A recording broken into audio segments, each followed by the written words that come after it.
Olá, estamos de volta ao terceiro Simpósio Internacional de Desenvolvimento da Primeira Infância. E antes de iniciarmos a nossa última atividade desse simpósio, eu gostaria de revelar aos senhores alguns dados que acabaram de chegar. Dados, inclusive, a respeito do público deste simpósio, com relação ao público presente, por exemplo, aqui no auditório. 38% são da área de educação, 25% da área de saúde, 37% de outras áreas, como assistência social, avaliação, comunicação, entre outras. 80% das pessoas que estão aqui são do estado de São Paulo e os demais são de estados como Bahia, Rio de Janeiro, Acre, Distrito Federal, Espírito Santo, Amazonas, Minas Gerais, Paraná, Rio Grande do Sul. E agora um agradecimento especial também ao nosso público online, a todos aqueles que nos assistem através do site webalvivo.com.br/simpósio-NCPI.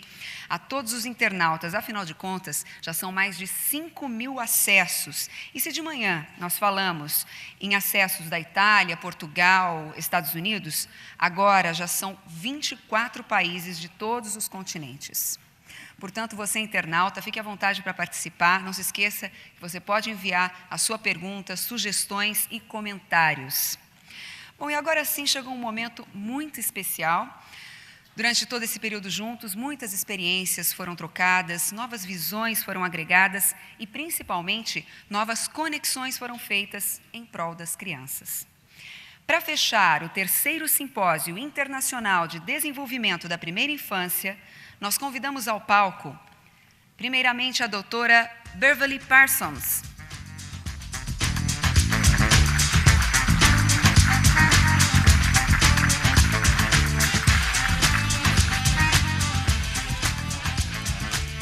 Chamamos também a doutora Carly Silver.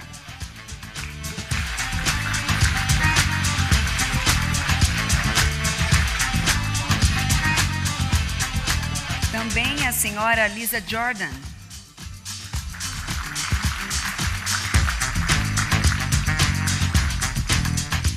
E o Dr. Richard Cole.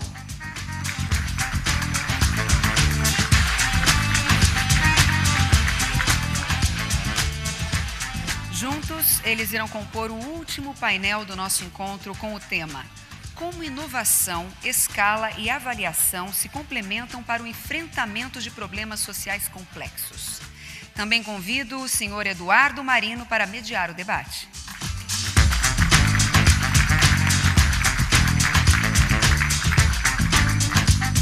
Senhoras e senhores, com a palavra, senhor Eduardo Marino. Muito bem, boa tarde. Tivemos muitos movimentos de ontem para hoje, muitos conteúdos, muitas conversas, muitas perguntas e aprendizados. E agora nós chegamos num momento muito especial aqui do nosso simpósio, que é promover um diálogo aqui entre os palestrantes que estiveram conosco desde ontem, nesse rico processo de aprendizagem. Como a Mili já adiantou na parte da manhã, a ideia agora é explorar com os nossos palestrantes as perguntas que foram produzidas durante a nossa atividade de reflexão. Nós teremos 45 minutos para uma conversa sobre essas perguntas. Depois nós teremos 30 minutos para perguntas de vocês, perguntas da plenária, e depois 15 minutos de síntese. Cada um dos palestrantes terão aqui a oportunidade de trazer aqui para vocês algumas palavras finais. Como é que vai funcionar aqui a nossa dinâmica? Eu vou fazer uma pergunta para um deles. O palestrante vai responder essa pergunta e, em seguida, qualquer um de vocês aqui poderão também complementar a resposta ou entrar no diálogo e fazer alguma outra pergunta para complementar a pergunta feita aqui pelos participantes. Ok? Então, vamos lá. Bom, teve um dos temas trazidos aqui pelo grupo na parte da manhã é o seguinte. O tema é resistência à mudança. Como criar o novo a partir de velhas estruturas? Eu vou fazer essa pergunta para a Carly, porque acho que tem muito a ver com inovação essa pergunta.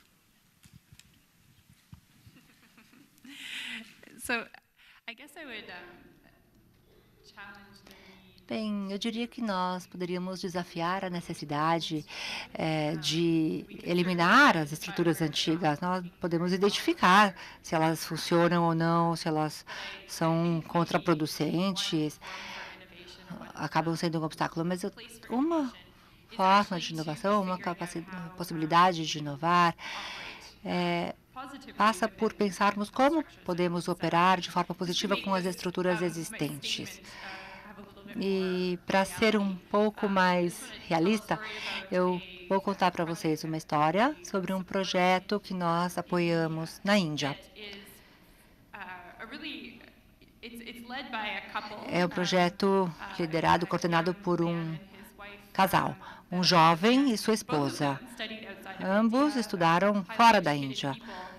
Tem um alto nível de educação e há 10 anos, basicamente, vem trabalhando nesta área e promovendo mudanças em nível global para aquela população, naquela região.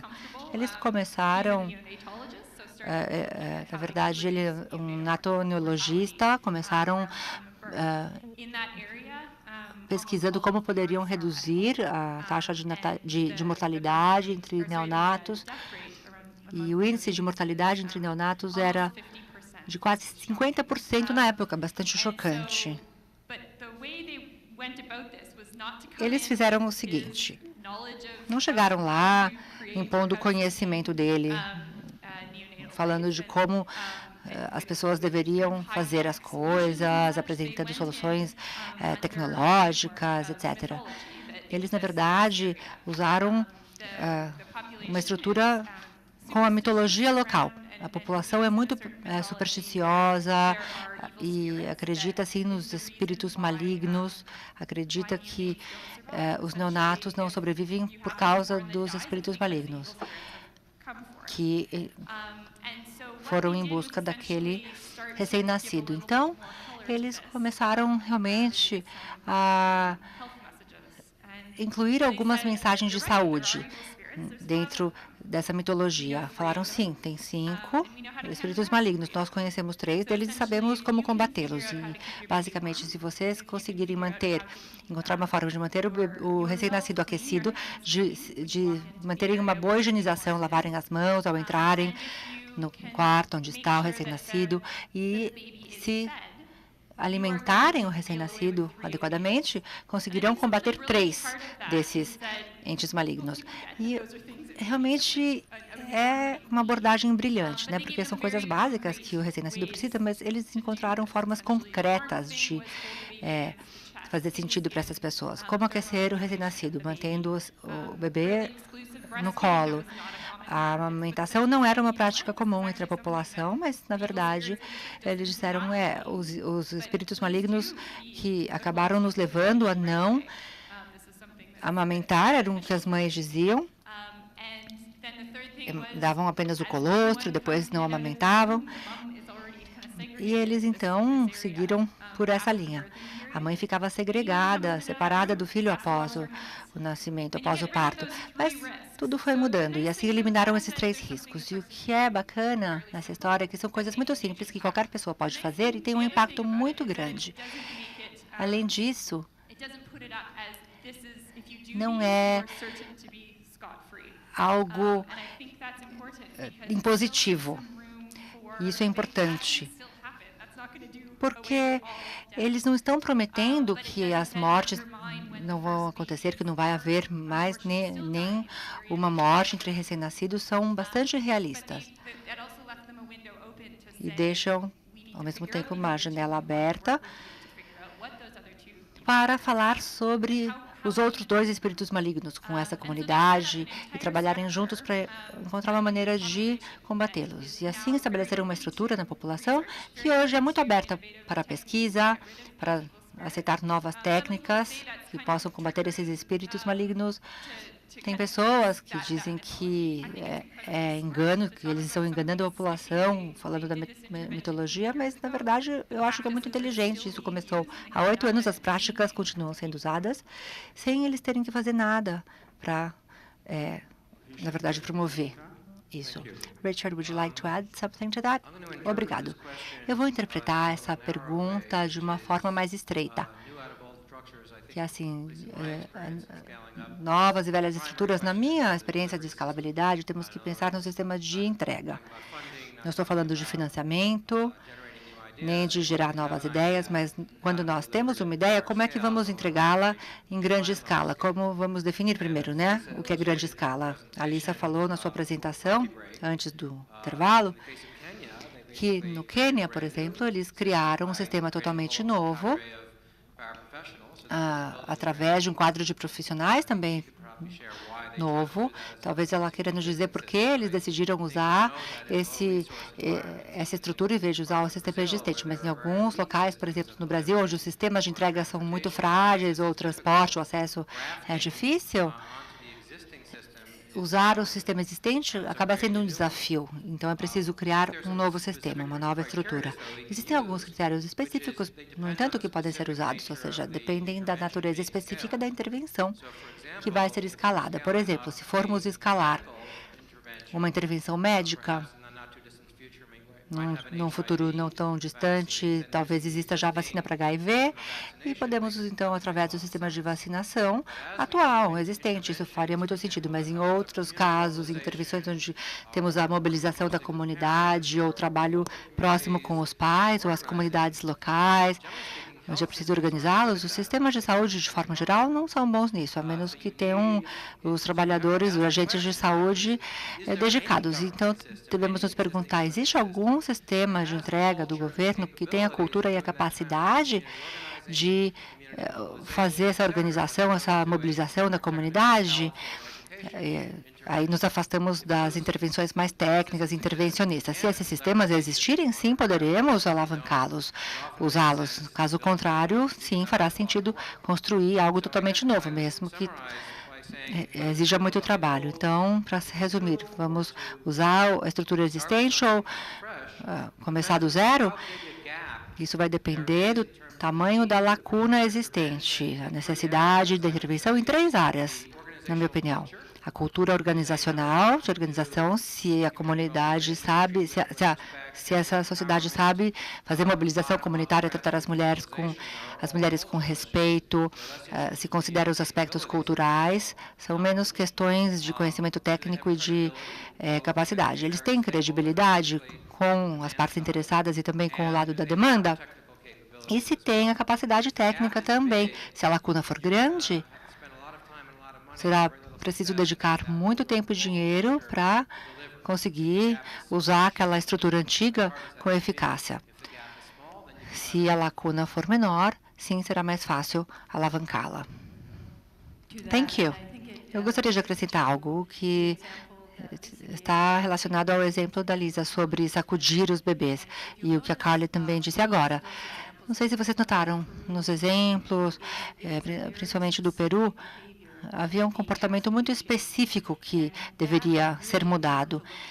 E é algo importante que nós devemos, então, considerar. Não sacuda o bebê. Se você me disser isso, eu saberei o que fazer. E os exemplos que a Carly deu também são muito concretos.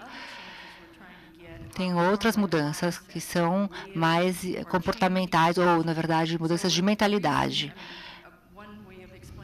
Por exemplo, para explicar o exemplo da Lisa de sacudir o bebê, por que essa lei foi aprovada tão rápido, ela disse que não foi preciso mudar a estrutura nenhuma, ela tinha evidências, provas concretas, produzidas pela pesquisa cerebral para apresentar, então nada naquele sistema teria que mudar drasticamente. Era preciso, sim, convencer as pessoas, mas assim que as pessoas ouviam a respeito do programa e viam as provas, a aceitação era muito grande e rápida. Então, isso é importante, pensar se a inovação que queremos promover é comportamental ou nós queremos mudar a mentalidade ou a estrutura. Agora, nós temos um conjunto, duas perguntas sobre colaboração e intersetorialidade. A primeira pergunta é como compatibilizar com sinergia os diferentes interesses e objetivos de todos os envolvidos no projeto. E a segunda pergunta é quem deve assumir esse papel de motivar e facilitar esse processo de intersetorialidade, de troca de saberes entre os atores.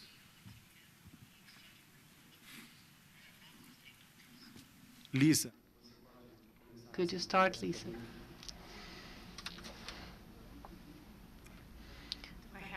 Eu tenho mesmo?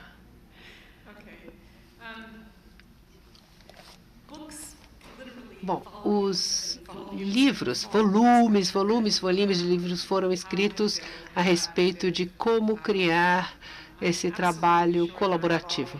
Claro que deve haver muita coisa escrita também em português a respeito desse assunto, mas eu acho que há dois tipos de liderança que se tornam importantes quando nós tentamos fazer com que as várias partes interessadas cheguem no mesmo ponto. Primeiro é uma abordagem de liderança facilitada que é melhor feita por um ator menor na colaboração. Pode ser mais fácil, por exemplo, para uma organização filantrópica privada fazer esse papel, né, de tecer, de perpassar os vários setores, porque em geral a organização filantrópica não precisa dizer que aquilo é dela, né, não precisa colocar sua marca. Então pode ser a organização filantrópica a organizar todas as partes interessadas que precisam chegar a um acordo ou vir à mesa de discussão. Criar sinergia e compatibilidade em vários interesses e objetivos significa que você precisa identificar quais objetivos, ou melhor, em quais objetivos é possível trabalhar junto. Não vai ser 100%, nunca. Talvez você consiga 30%. Então, o que é preciso fazer é ir adiante com os 30% e esquecer os outros 70%. Isso não vai acontecer. Então, não se quer sobrecarregar a iniciativa colaborativa com aspectos demais. Então, manter a coisa simples é um princípio, é um conselho que eu daria.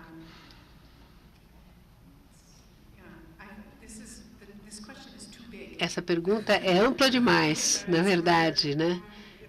É muito ampla para eu conseguir responder adequadamente, desculpe.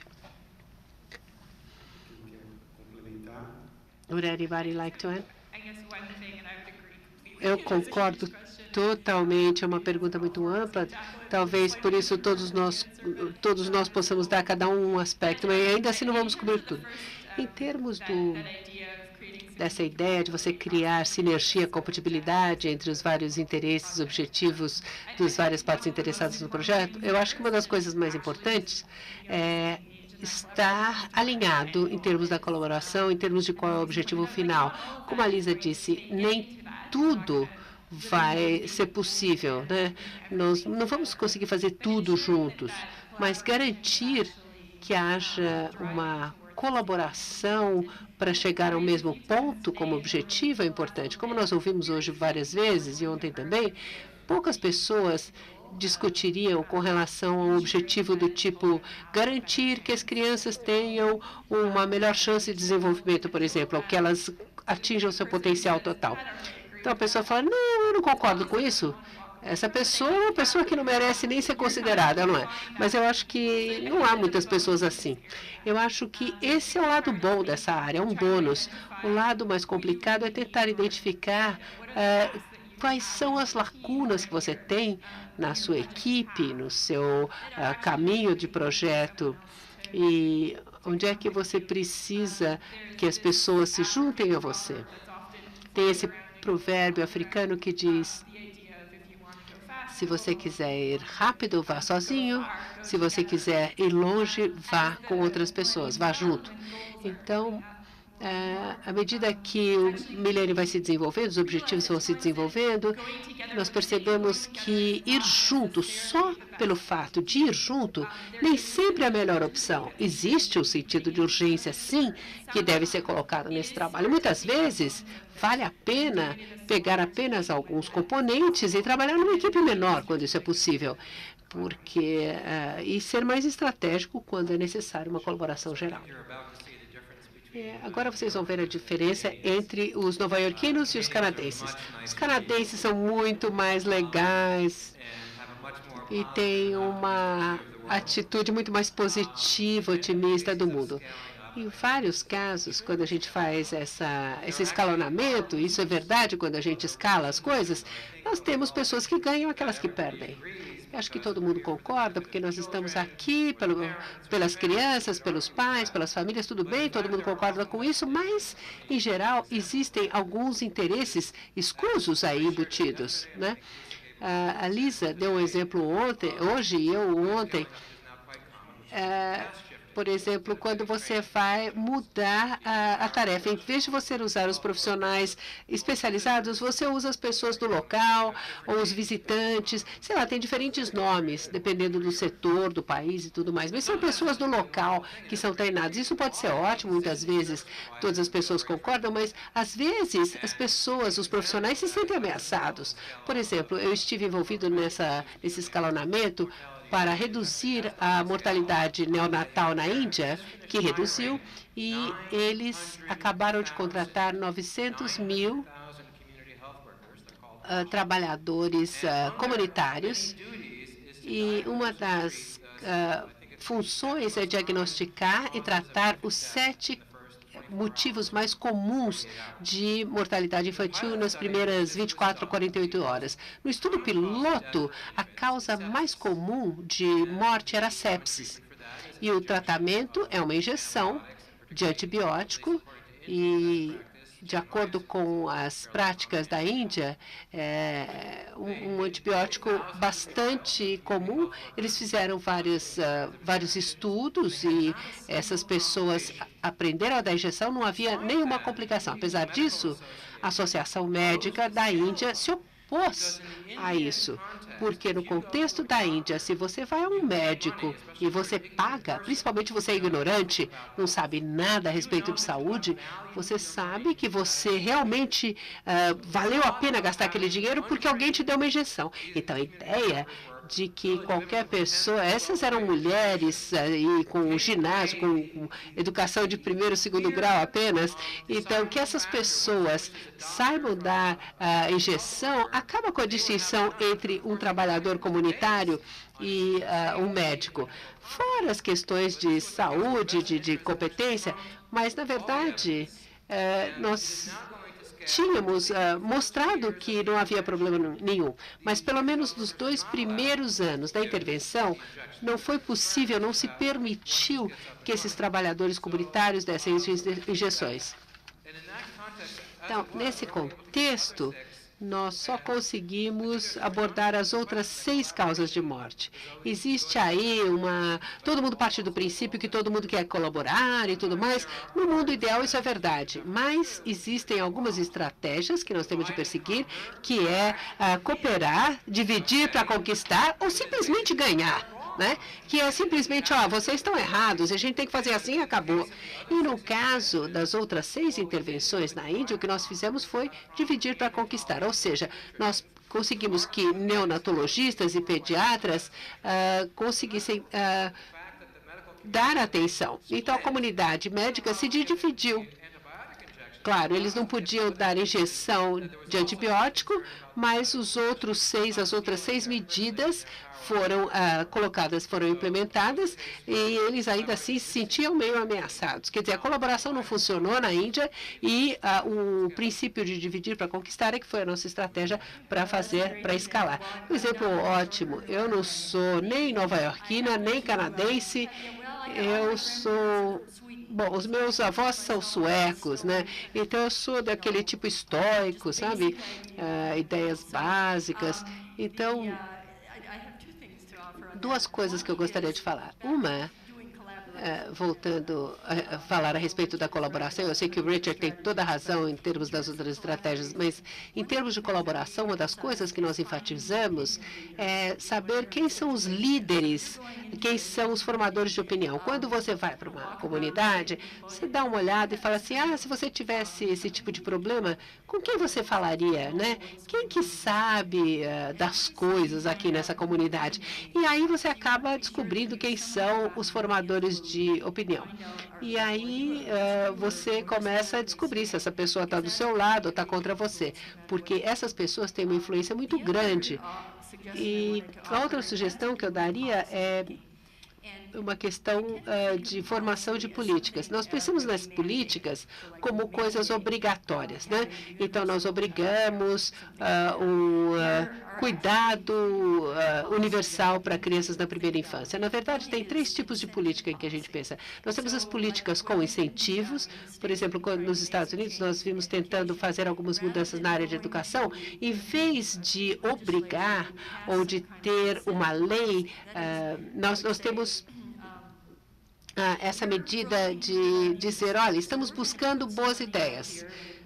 Vamos aqui alocar dinheiro para inspirar novas ideias. Então, o que isso faz é fazer com que as pessoas que são os líderes nas ideias que você quer promover, que eles ofereçam algumas ideias concretas. Isso também faz com que os legisladores, os políticos, pensem de uma maneira diferente. Eles começam a pensar, poxa vida, eu posso pensar em alguma coisa nova. E eles, em geral, acham que eles são mais criativos do que outras pessoas, né? Então, nós temos políticas de incentivo. Um outro tipo de política seria uma política de permissão. Você não precisa fazer nada muito especial, mas se você explicar por que não seguir uma certa política, nós vamos permitir que você faça uma coisa diferente. Mas você tem de passar por esse processo. E isso vai motivar um outro grupo de pessoas a ir adiante. E depois a política tipo Band-Aid, né? Mas quando você alavanca esses tipos de políticas, tanto no nível governamental quanto na organização, você consegue um impulso e consegue ganhar momentum e consegue construir colaboração. Então, para esses incentivos, você precisa fazer coisas com grupos de pessoas, você precisa ter stakeholders interessados, né? Então, eu acho que o que eu quero fazer aqui é expandir as possibilidades das políticas a serem implantadas para conseguir a colaboração. Now I have a question. A Lisa já comentou sobre essa pergunta na fala que ela fez há pouco. Como criar um processo autoavaliativo de baixo custo, simples e eficaz para pequenas intervenções? Talvez para as grandes também.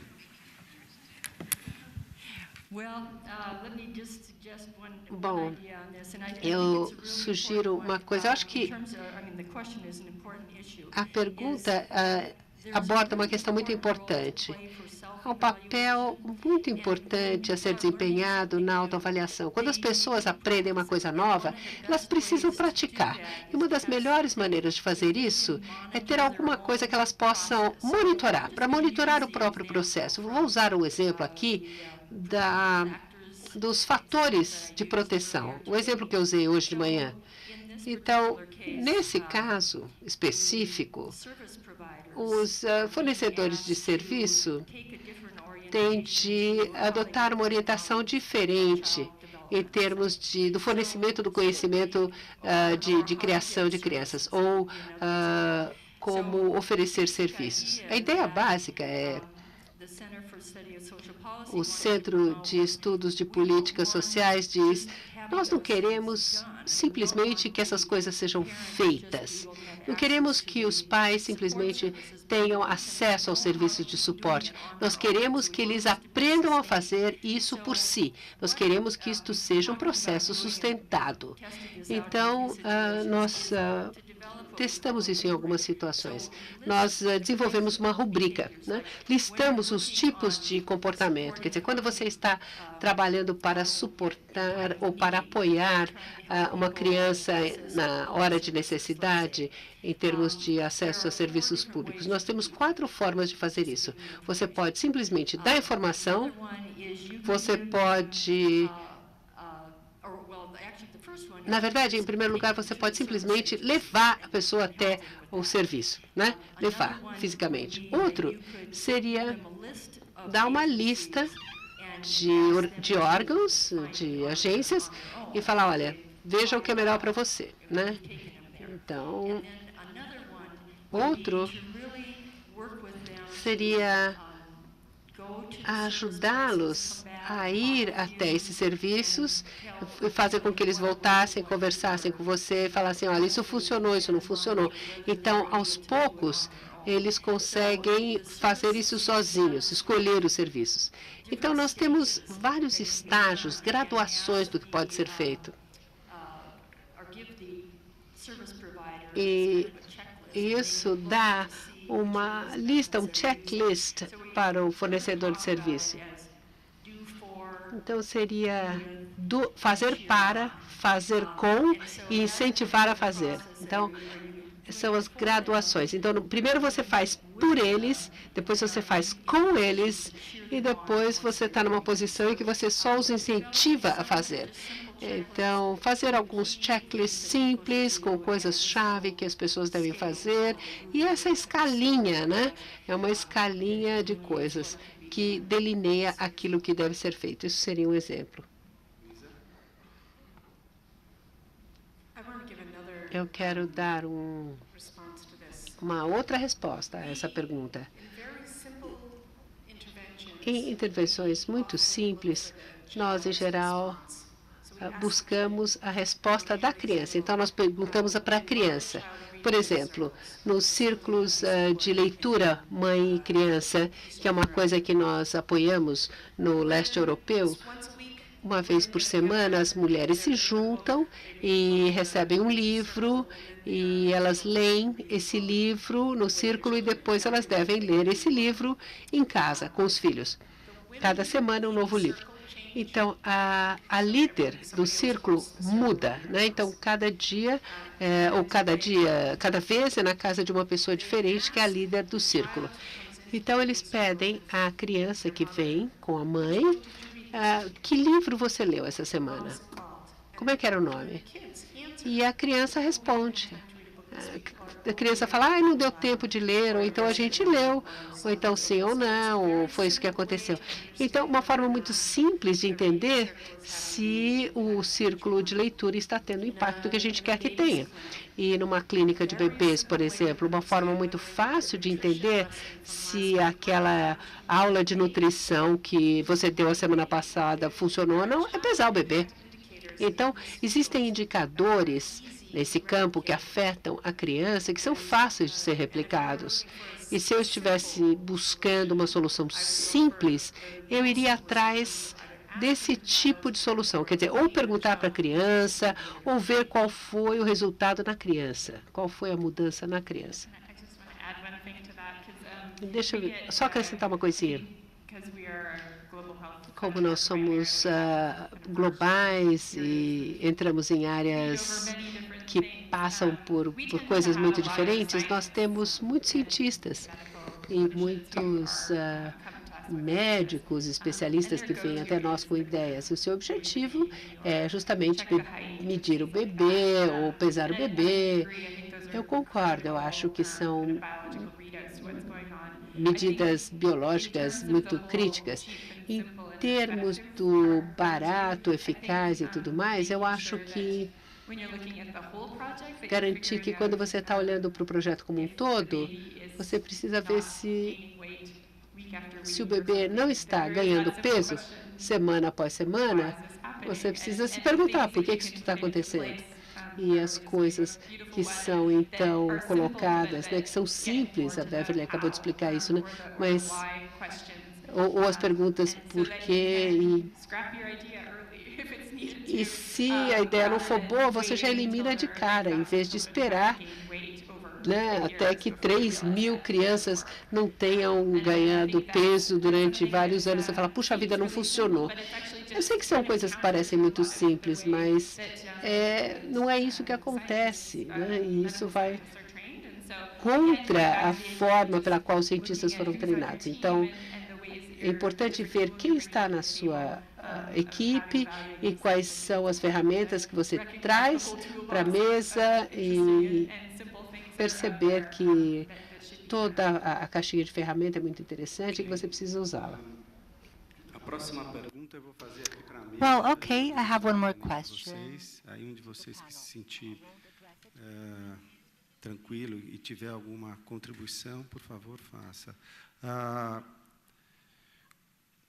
Num trabalho com famílias, que iniciativas que vocês conhecem, que experiências que representam uma inovação ou uma estratégia efetiva para fortalecer a família nessa relação do cuidado com as crianças, nessa etapa inicial da vida, na primeira infância?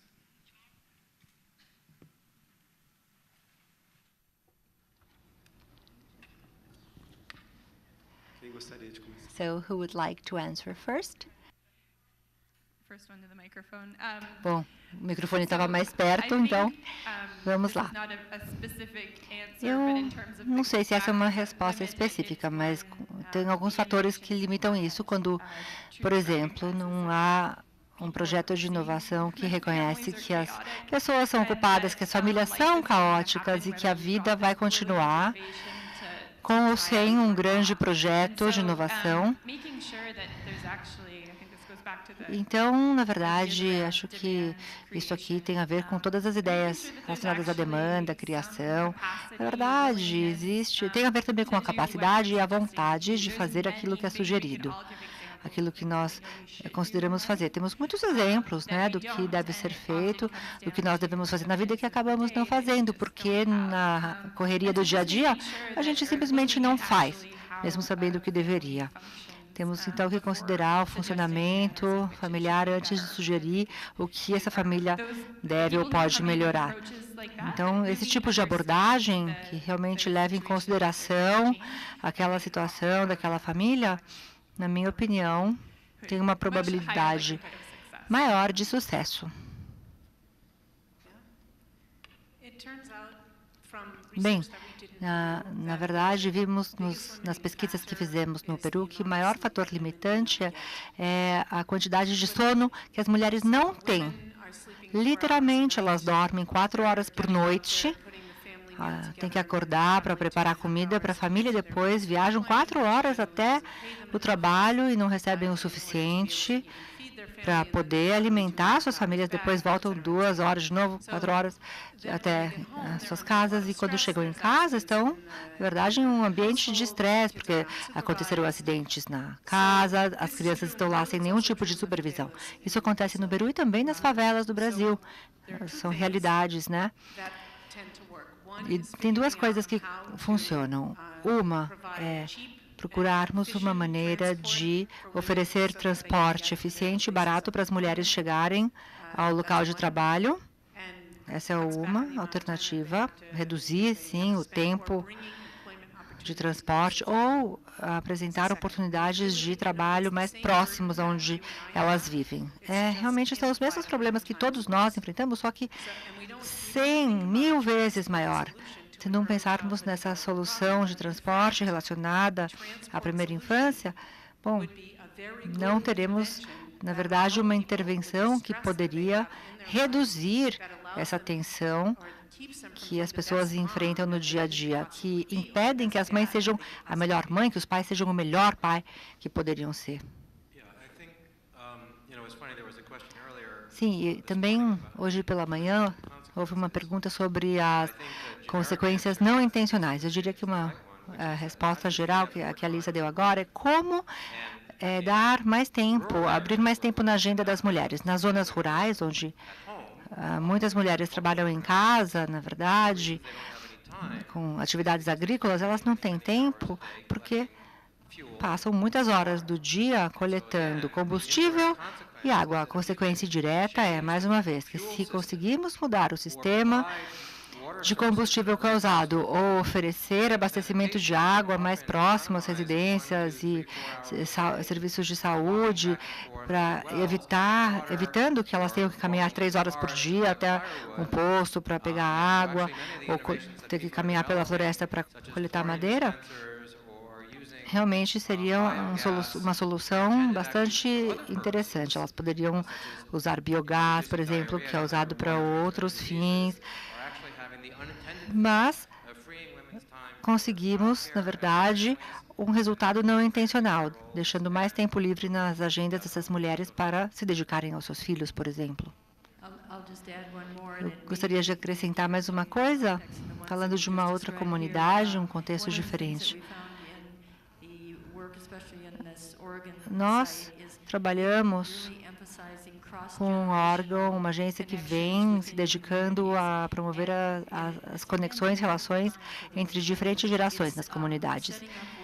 Então, trata-se de encontrar maneiras de fazer com que, por exemplo, chamar os avós para serem as babás das crianças durante algumas horas, para que as mães possam ir trabalhar ou fazer compras no mercado.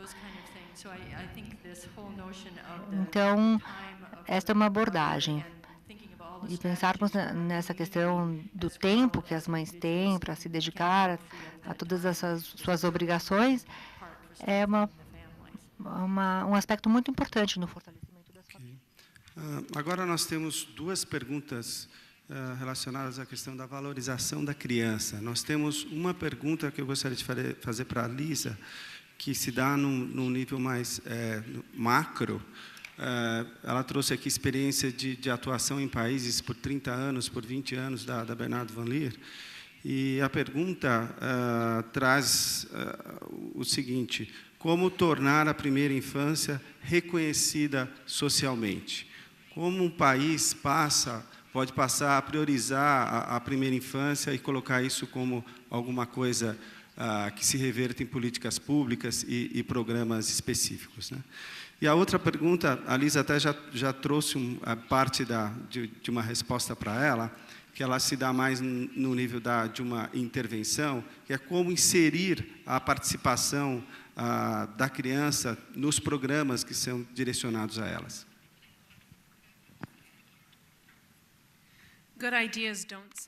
As boas ideias não se vendem sozinhas. Esta é a resposta. É preciso vender a ideia. Realmente, isso é muito importante, investir nas crianças pequenas, mas nós temos que vender essa ideia. Não estamos vendendo um modelo, um projeto ou um programa. Trata-se de vender o futuro de uma nação para os adultos que têm a capacidade de fazer o que for preciso para que aquela nação invista nas crianças, seja através da Web TV, da organização de processos políticos, não partidos políticos, processos políticos, de forma geral. É realmente pedir para o seu Estado, para o seu país, que ele invista nas crianças pequenas. É falar dos direitos das crianças, é uma questão de marketing. Nós temos que fazer o marketing, a campanha de marketing sobre este assunto. Falar da responsabilidade que os adultos têm de investir nas crianças. É totalmente do lado da demanda e não da oferta. Se você não tiver essas habilidades, você deve trabalhar com um grupo de jornalistas, com especialistas, assessores de imprensa, com a mídia, para realmente conseguir ter essa divulgação. É uma responsabilidade de todos nós e de todos os adultos. E isso deve ser motivo de orgulho. Hoje, o que acontece no Brasil é realmente incrível. O Brasil poderia estar liderando esta área. É impressionante. Esta é a quarta ou terceira vez neste ano que eu falo para um público brasileiro. Este país está avançando. E vocês estão fazendo um movimento em nome dos seus jovens cidadãos. Isso é maravilhoso, é incrível. Então, vocês têm que fazer com que isso seja também parte da agenda de todo mundo, de todos os brasileiros. Não se esqueçam da voz das crianças, as vozes das crianças. Essas são vozes muito fortes, muito poderosas. Todos vão ouvir as vozes das crianças. No Peru, essa voz tem sido muito importante na campanha para reduzir a violência nas vidas das crianças. É um movimento organizado com as crianças, que foram para falar com o prefeito de Lima. Pediram um espaço na praça principal para montarem um museu contra a punição.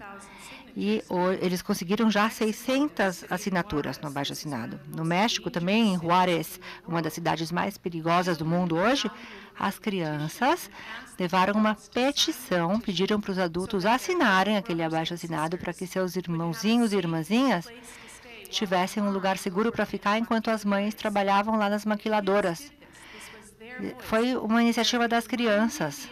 Elas se fizeram ouvir e lembraram os adultos da responsabilidade que nós temos para com a próxima geração. É muito poderoso, é muito forte. Nós já não temos que investir nem um centavo na cidade de Juárez, porque as empresas e o governo hoje são as que realmente se dedicam a criar esses espaços de segurança para as crianças. Eu tenho uma pergunta para você sobre isso.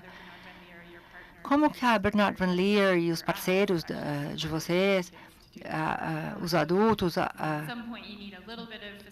apoiaram essas crianças durante essas atividades? Eles atuaram como facilitadores? No caso do Peru, bom, o Peru realmente é muito especial, muito específico, porque existe um movimento de rua organizado de crianças. E acontece o seguinte, quando a criança completa 17 anos, não pode mais participar dessa organização. Então, são esses os adultos, considerados adultos, que vão orientando os menores, as gerações que vêm vindo depois a se fazerem ouvir. Tem outra organização também que é bastante importante, que trabalha com assistentes sociais, que vem trabalhando com crianças que vivem em situações adversas, difíceis. No caso das maquiladoras, no México, na cidade de Juárez, foram as freiras, as irmãs católicas, que, na verdade, ofereciam um espaço seguro para as crianças, porque lá tem o problema das gangues, quadrilhas, facções criminosas, e alguns garotos, uns rappers, também começaram a participar, de 15 a 17 anos. Então, realmente, os membros da comunidade que se envolvem. Bom, agora eu tenho uma dupla sina. Não apenas não sou canadense, como sou economista.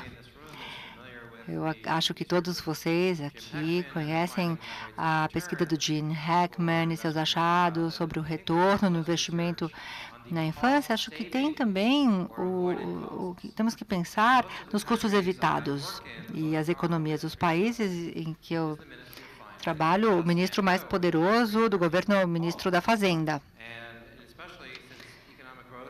E como o crescimento econômico e orçamentário vem caindo, nos últimos anos, depois que o sistema bancário decidiu, fez todo aquele alvoroço na economia mundial, temos iniciativas no Canadá, no Reino Unido, que são os títulos atrelados a impacto social. Então, são medidos. Eles medem as economias resultantes de ações sociais e com foco na infância, porque são, na verdade, economias de longo prazo que são obtidas, como nós ouvimos hoje, o Shaken Children, a criança sacudida, que no futuro acabam desenvolvendo problemas comportamentais, tem um QI menor, são realmente problemas sérios, e o governo percebeu que poderiam ter um impacto no orçamento muito grande, uma menor capacidade de aprendizagem pelo dano cerebral causado. O que eu quero dizer é que as várias intervenções não apenas têm benefícios positivos para as crianças e famílias, como também representam economias para o sistema de saúde, judiciário, em termos de violência, assistência social, de saúde, etc. Nós conseguimos medir bastante os benefícios social, econômico, educacional, e vemos que tem um bom retorno, mas não conseguimos medir ainda a redução de custos resultante dessas intervenções, e temos que focar nisso. Nós temos agora algumas perguntas sobre escala. Eu vou fazer uma síntese aqui, vou juntar aqui duas primeiras perguntas. O Richard pode começar a respondê-las. Como ampliar a escala sem perder a essência da iniciativa? E uma segunda pergunta, como levar a escala aspectos intangíveis de uma intervenção. Entenda-se por aspectos intangíveis, questões mais comportamentais, como motivação, envolvimento, mobilização para determinada ação.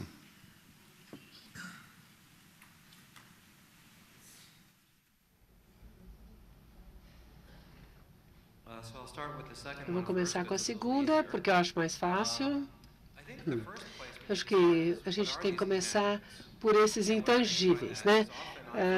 Em geral, eu acho que a maior parte das organizações com as quais eu trabalho nem sabe o que eles são. Em geral, as organizações podem falar muito bem a respeito do currículo, mas não o que é necessário para uma professora eficaz, ou um fornecedor de serviço, ou visitante de lares. E uma das avaliações que se faz, nós vimos hoje de manhã, é ver duas coisas críticas. Então, as relações de poder desiguais têm de ser abordadas. Em várias intervenções, eu vi que quando a gente trabalha com os provedores de serviço que já existem, na Índia, por exemplo, com os professores, eles estavam ensinando os professores a serem mais eficazes no ensino da alfabetização, né? Na Índia, há um déficit. Eles dizem, olha, é você que está errado, se você não consegue aprender a ler, o problema é você vai passar por, nós vamos te envergonhar. Então, o que eles fizeram? Eles redividiram os grupos com níveis de leitura diferentes e eles dão aula para esses grupos. Isso é muito mais eficaz. Para garantir que essas ações sejam eficazes, não só eles treinam os professores, mas eles também oferecem coaches. E os coaches são crianças ou jovens de 20 anos, né, que acabaram de sair da faculdade. Então, o professor que fala, poxa, eu estou aqui há 20, 30 anos, o que eu vou ouvir agora esse pirralho de 20 anos que acha que sabe o que está fazendo?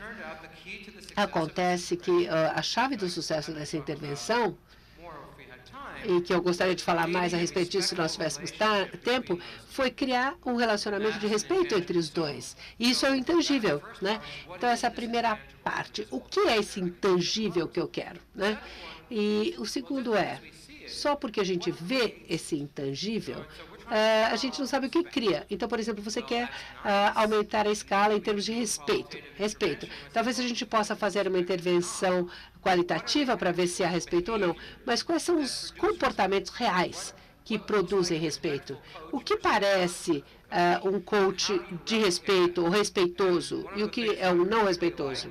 Uma das coisas que eu gosto, já que vocês gostam desse jargão, é medir essas coisas com desvios positivos, né? Então, em qualquer população, há alguns coaches que são muito bons em gerar respeito e outros que são péssimos. Então, a gente precisa ver o que essas pessoas fazem para gerar respeito, para impor respeito. E, por último, mas não menos importante, nós precisamos, no nosso treinamento e quando nós treinamos os fornecedores de serviços, nós precisamos mostrar para eles que se eles se derem o respeito ou não, vai funcionar ou não.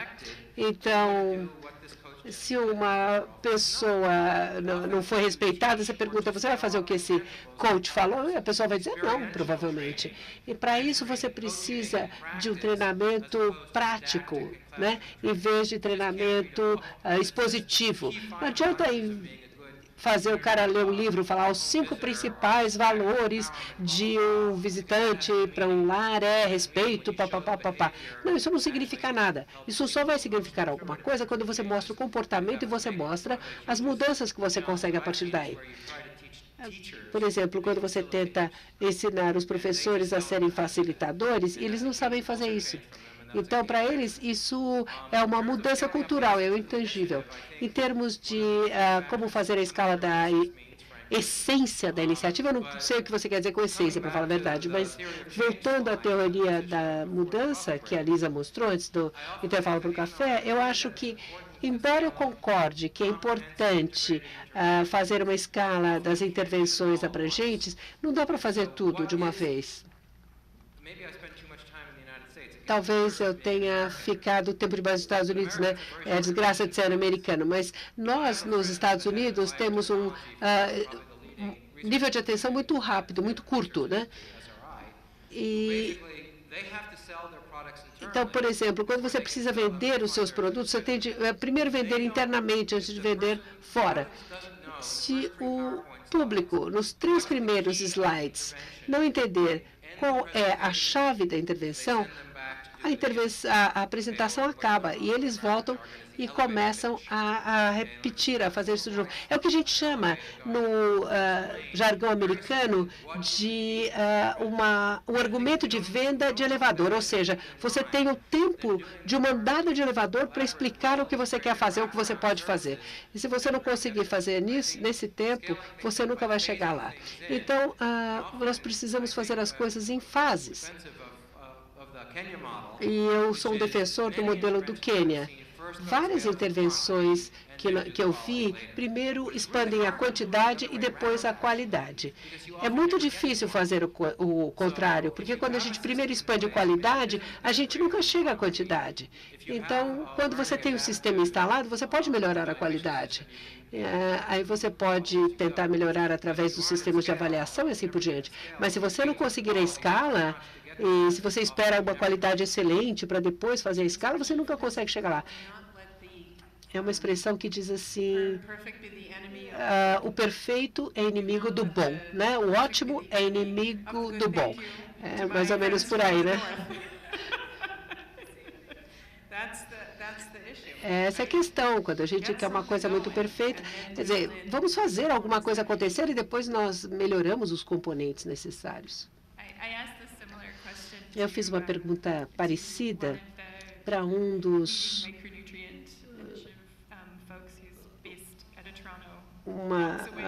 das pessoas que está ali em Toronto, que faz um programa com nutrição. Ele desenvolveu micronutrientes que podem ser colocados em comidas de crianças. Isso foi escalado em vários lugares do mundo. Alguns dizem que isso foi um sucesso. A qualidade dos nutrientes em si não mudou, quer dizer, quimicamente, mas existem alguns artigos que dizem, perguntam, será que isso realmente foi um sucesso? Quais são os componentes que não estão funcionando em que áreas, né?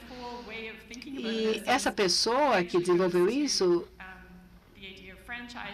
pensa na ideia de franquias, quais são os elementos da franquia. Quer dizer, de um lado você tem o McDonald's, né, que é reconhecido em todas as partes do mundo, mas é necessário pequenas mudanças para falar com a população interna, versus uma outra cadeia, que eu não lembro agora o nome, que é muito flexível e que permanece a mesma de um lugar para o outro.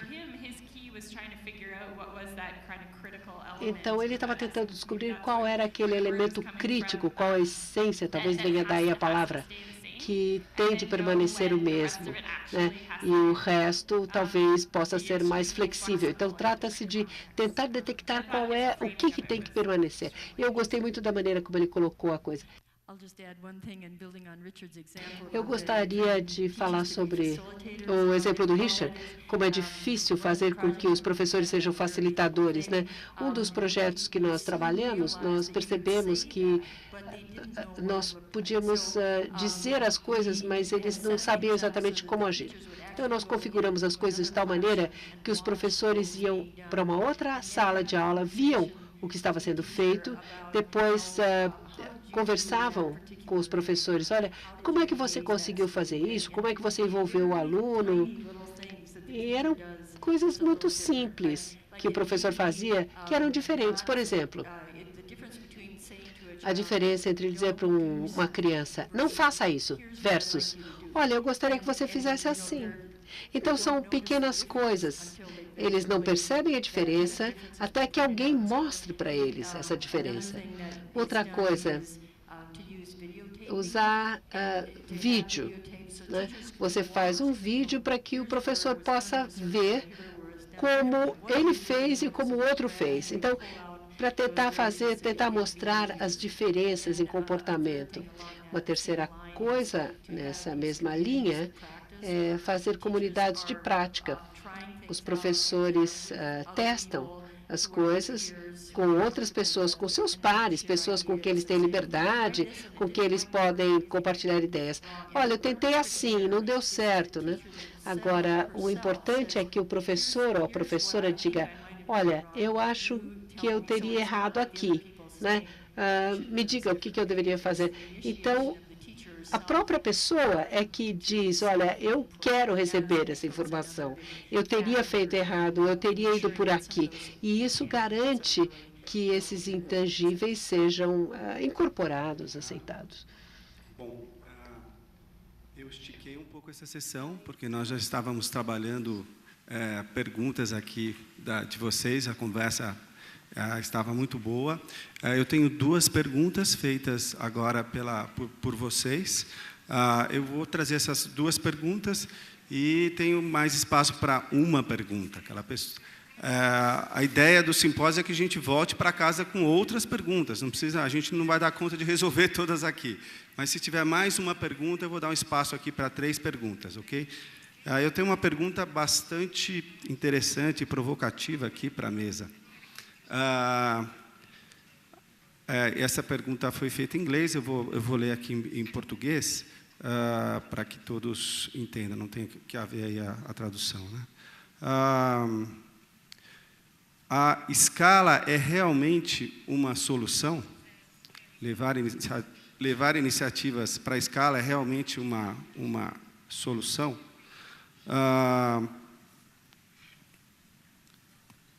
Não seria interessante muitas pessoas aplicarem inovações localmente, ao invés de tentar buscar uma única solução para uma aplicação em larga escala?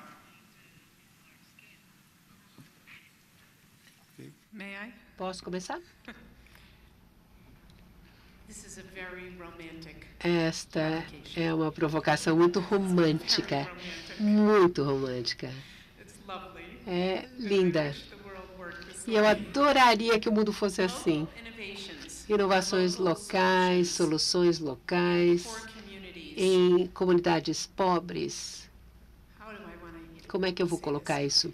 When you are a poor person Quando você é uma pessoa pobre, numa comunidade pobre, que não tem muitos recursos, solution to what you a need solução often lies para o que você precisa, em geral, está fora do espaço geográfico onde você mora. E é por isso que esse conceito de escalar, de aumentar a escala é interessante, porque você pode trazer recursos para atuar em comunidades muito pobres. E a comunidade pode usar esses recursos, mas ela nunca teria tido acesso sem esse componente da escala. Então, existem muitas fundações, que dizem, não, só vou trabalhar com esta favela no Rio, ou só vou trabalhar com essa cidade pobre dos Estados Unidos, acabou. E eu vou resolver o problema aqui, né? Arrumar tudo que está errado. Em geral, o que há de errado é toda uma série de questões, de problemas que são gerados, em geral, a partir de fora da comunidade. Então, essa ideia de que você vai poder consertar só aquele espacinho pequeno com os recursos disponíveis ali é uma ideia muito romântica. Então, eu acho que é preciso haver empoderamento local, que as pessoas localmente busquem soluções, que hajam atores de fora que venham facilitar. Não acho que seja realista achar que uma comunidade muito pobre, onde todo mundo já está sofrendo um estresse econômico muito grande, que essa comunidade consiga, com seus recursos, com o seu próprio poder, os seus recursos, abordar essas questões, né? E, em geral, os mais fracos dessa comunidade são as crianças jovens, da primeira infância. Eu acho que isso me provoca a falar de um dos assuntos que eu mais gosto, que é a governança. Antes de mais nada, na minha cabeça, o grande desafio de fazer escala, né, qual o problema para o qual a escala é a solução? Bom, em áreas pobres, com poucos recursos, ou não há serviços, ou os serviços são muito ruins. Eu não estou interessado E é por isso que eu trabalho com escala, porque a gente acaba inventando novas coisas tecnologicamente avançadas que são entregues a pessoas que já têm serviços muito bons. É por isso que eu gostei muito da apresentação da Lisa, quando ela fez uma distinção entre os produtos do conhecimento e as inovações de entrega de serviços, porque em muitas áreas de saúde e educação nós sabemos qual é a coisa certa a fazer. Nós só não conseguimos entregar isso para as pessoas e naqueles lugares onde as pessoas são marginalizadas, os lugares mais pobres e mais difíceis. Então, a escala é a solução semelhante aos 6 pontos dela, né?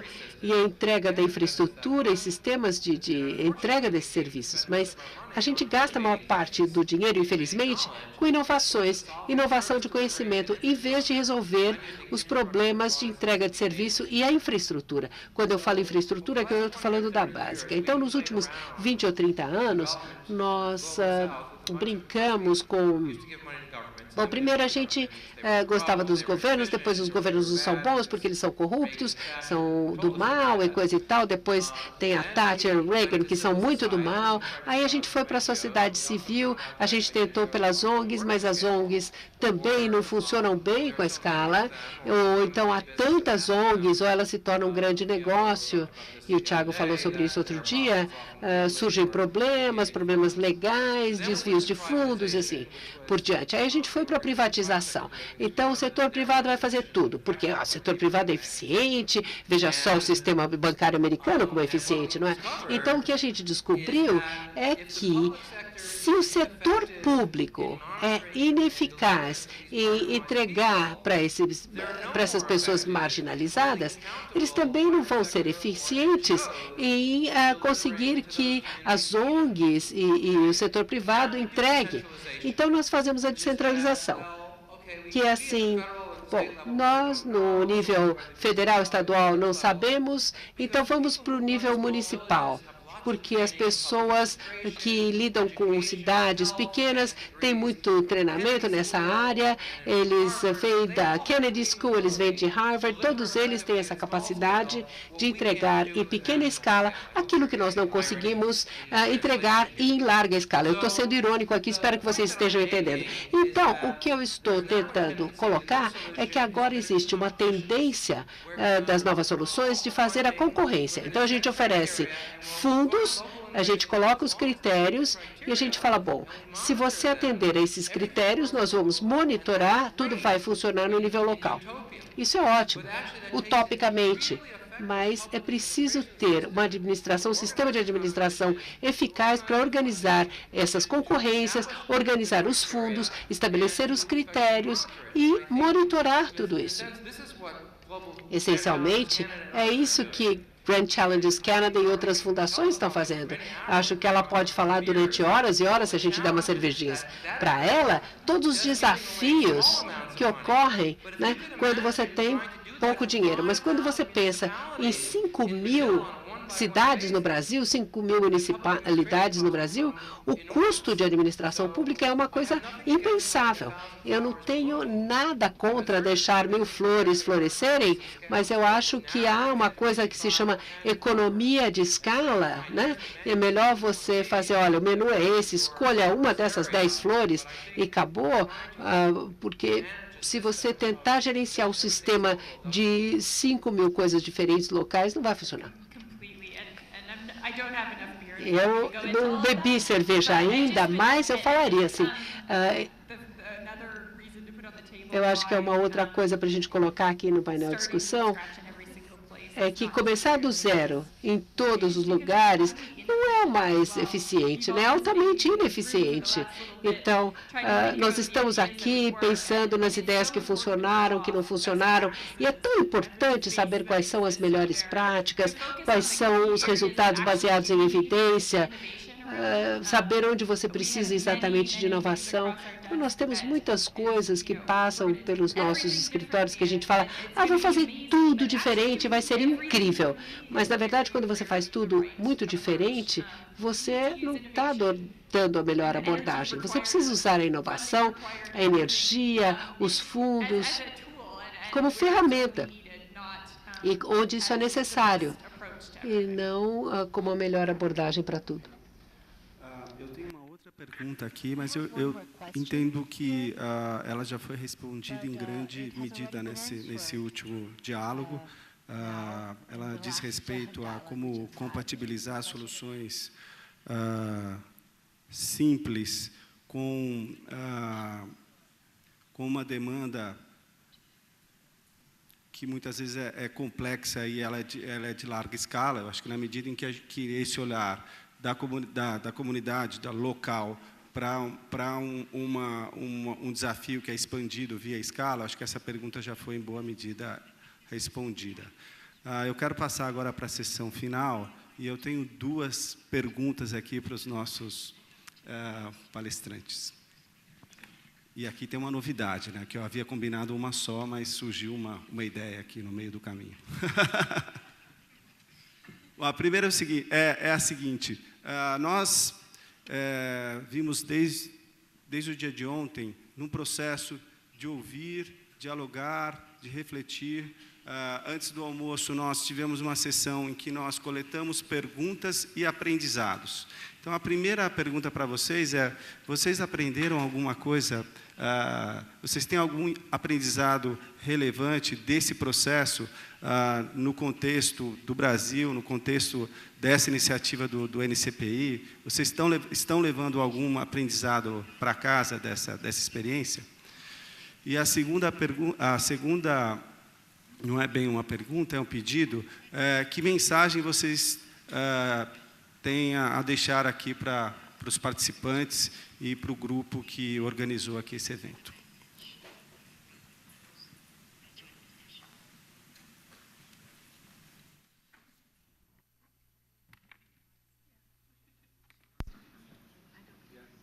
Lisa, tudo bem? Yeah? Okay. The message that I would like to Bom, a mensagem que eu gostaria de deixar para vocês é que o Brasil tem realmente uma oportunidade de liderança mundial neste campo, nesta área. O Brasil se tornou líder mundial no caso do HIV, graças ao sistema de entrega, né, do antirretroviral. E, inclusive, foi algo que foi publicado no New York Times, no The Economist, no Wall Street Journal. Não haveria por que não acontecer o mesmo com relação ao desenvolvimento da primeira infância. E vocês devem ter muito orgulho de tudo que já fizeram até aqui e de terem realmente sonhado tão grande. Vocês podem sonhar grande. E certamente logo veremos 4 brasileiros em vez de 4 estrangeiros sentados em painéis como estes na Holanda, em Israel, na Turquia e na África do Sul. Isso é totalmente possível. Vocês estão no caminho certo, fazendo um excelente trabalho, e eu quero poder convidar vocês para participarem desses painéis globais nesses países. Então, essa é a minha mensagem. E para mim, é muito inspirador estar aqui, em parte, porque existe um processo de aprendizagem deliberado neste país com relação a como atender os cidadãos menores, a primeira infância. Temos um processo de aprendizagem, claro, vocês estão dedicando seu tempo para encontrar o melhor sistema para isso.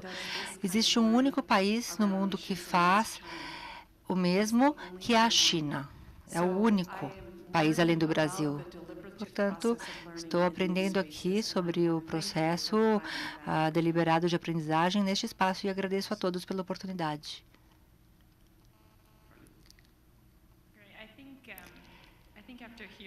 Bem, depois de ouvir todas as apresentações estes dias, e inclusive alguns estudos de caso, com apresentação de resultados que estão sendo produzidos aqui no Brasil, para mim, isso apenas vem como um lembrete de que este é um problema que pode ser resolvido, mas não será fácil.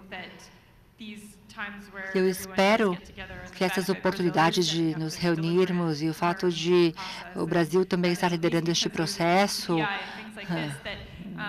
abertamente, junto com o NCPI, graças a estas ações, vocês poderão também se inspirar no que os outros colegas que já trilharam esses caminhos difíceis têm a dizer e a contar. Vocês certamente estão aprendendo nesse processo, né, de aplicar os mecanismos de avaliação, e vocês podem contar para outras pessoas sobre o que vocês estão fazendo, o que está funcionando ou não, por que estão fazendo, o que estão fazendo, e no fim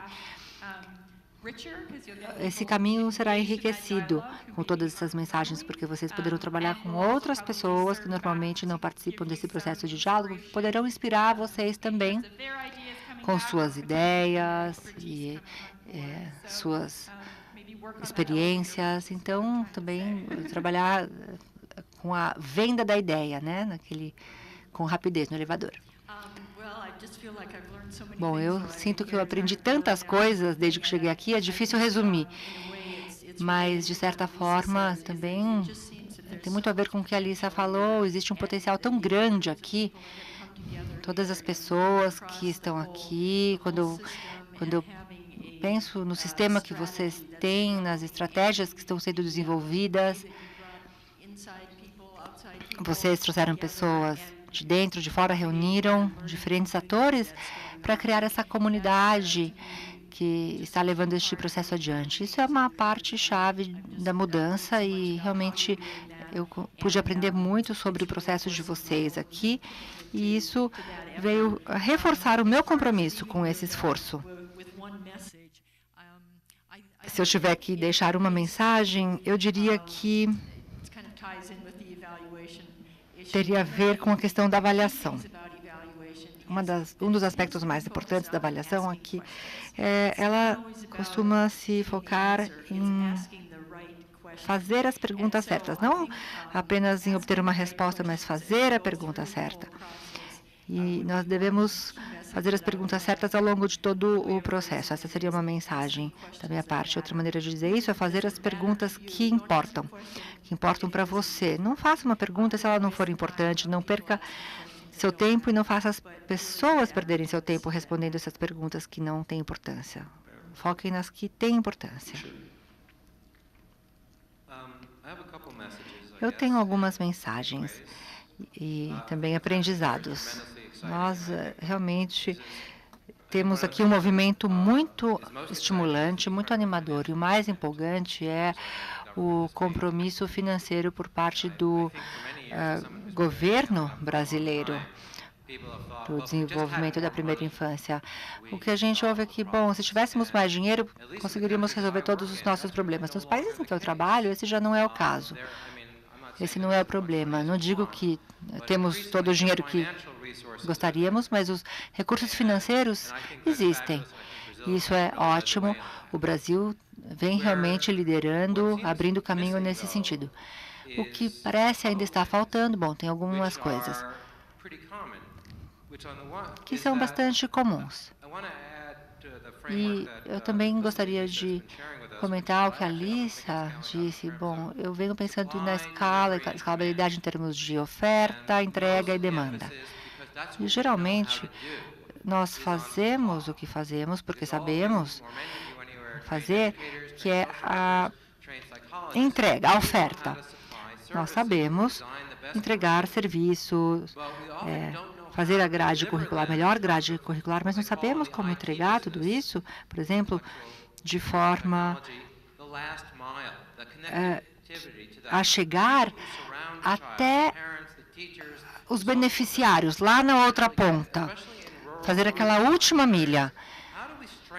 Como podemos fortalecer, portanto, nosso sistema de entrega para chegar àquela última milha? Principalmente no caso das fundações. Existe uma tendência de... E eu gosto muito da Fundação Van Leer, porque ela não faz isso. É que elas tratam de ser os catalisadores, mas não querem participar do processo de envolver as pessoas. Nós vamos apresentar a solução, mas se vocês vão adotar ou não, se precisam de ajuda para adotar, testar, implementar, etc., nós não queremos ter participação nisso.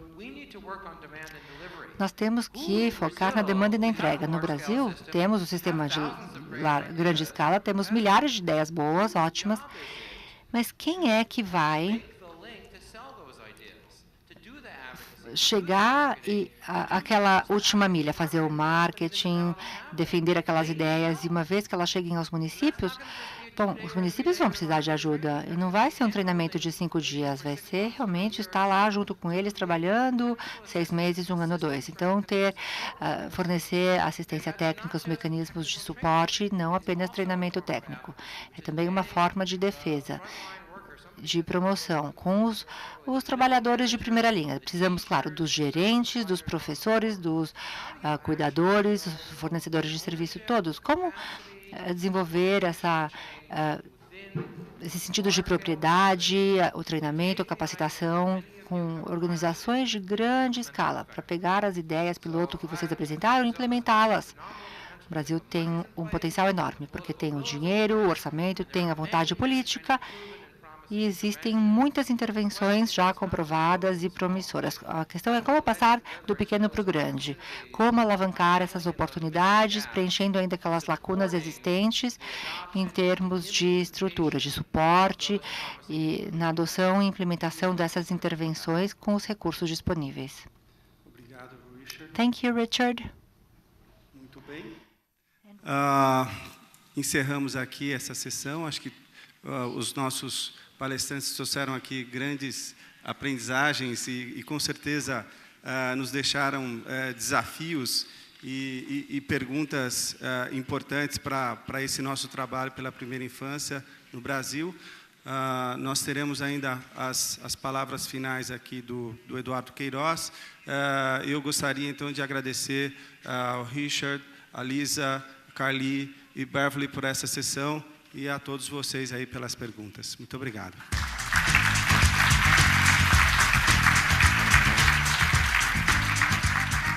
Muito obrigada a todos os participantes da mesa, a doutora Beverly Parsons, doutora Carly Silver, também a senhora Lisa Jordan, doutor Richard Cole e o senhor Eduardo Marinho.